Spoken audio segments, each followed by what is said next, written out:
Welcome back. Here with us on Times Now. Some breaking inputs coming in at this point in time from the United States of America. And it's a shocking news that we've got from the U.S. Former State House Speaker Melissa Hotman and her husband have been killed in what authorities are calling a politically motivated assassination. In fact, a second lawmaker, Senator John Hoffman, and his wife were also shot and wounded. Authorities are actively searching for the gunman behind the targeted attacks. Minnesota Governor Tim Walz says shootings appear to be politically motivated. Let me straight away go across to my colleague Rishabh, joining us on the phone line for more on this. Rishabh, shocking news coming in from the United States of America. What more details can you share with us? Well, what we're given to understand that in Minnesota, the former Speaker of the House and her spouse has been shot dead, and that is something that is quite shocking, given that nothing of that sort has happened for such a long time in the United States.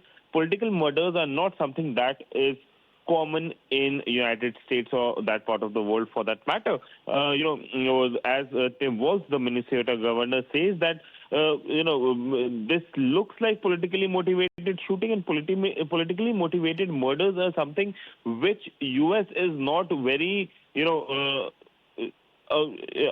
I can put it that way, that the U.S. is not very okay with, or for that matter, they are not experienced with, and this happening there has sent a shock wave, and it happened. It's not something that has happened in a faraway place. It happened in the city, and then also the assailant actually managed to escape the scene. That is something that is very, very important, and what we are given to understand that Mayor Sabas of Camplin has said that Senator John Hoffman and State Representative Melissa Hotman was shot, and that Hoffman wife was also shot. So basically, it is in a way very clear that the way things have happened, a further investigation will reveal that who was Stay with us, Rishabh. In fact, we have some more breaking inputs coming in as far as this particular story is concerned. In fact, some reports are also pointing to a chilling twist that has emerged in the targeted shooting. Cops have revealed they discovered a manifesto inside a fake police SUV used by the suspect.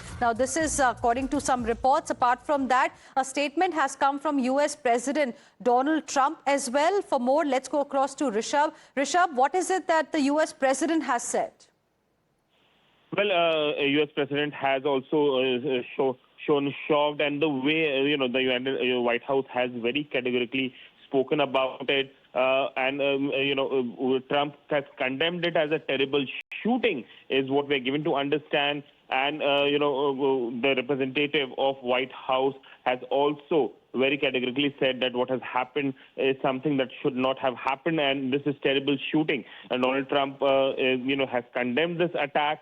And what we're given to understand that Tim Walz, the governor of Minnesota, has also said that we must all in Minnesota and across the country stand against all forms of political violence. Political violence is something which is not very common in the United States. We all remember how January 6th turned out, and it became a legal nightmare for Donald Trump for almost 4.5 years.